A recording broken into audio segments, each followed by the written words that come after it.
Hola, som la Julieta Vallet i l'Ainara Estoy i el nostre treball és el Zoo de Barcelona.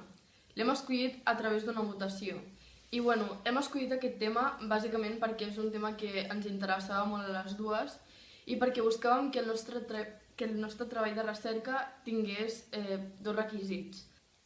El primer era que volíem que estigués un tema que tinguéssim molt a mà, és a dir, que la informació la poguéssim tindre el més abast possible, que el poguéssim tractar el més fàcilment possible.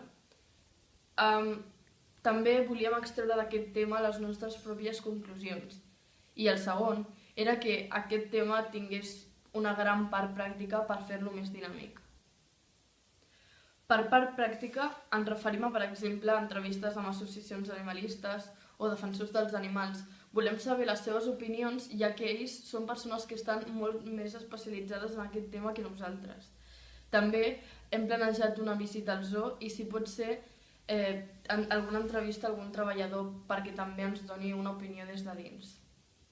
La nostra gran pregunta, és a dir, la nostra hipòtesi, és si pot ser que el Zoo de Barcelona no sigui per dins com es veu des de fora. És a dir, si la imatge que dona el zoo sobre ella mateixa és real.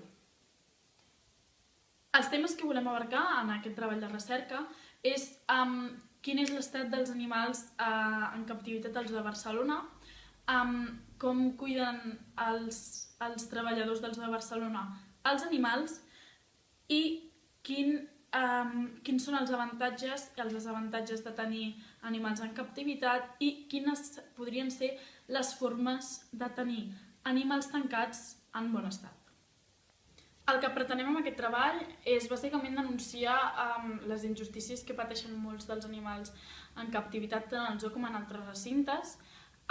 També volem demostrar que el Zoo de Barcelona fa moltes coses bones, ja que a través d'ell s'han pogut arribar a conèixer molts descobriments amb els experiments que ells duen a terme amb els animals. També, evidentment, ens volem preparar per al treball de recerca que haurem de fer a finals del batxillerat, que les dues volem cursar, i, evidentment, encara a mètodes de presentació no ho tenim gaire clar, però el que ens agradaria és presentar el treball de la forma més original possible.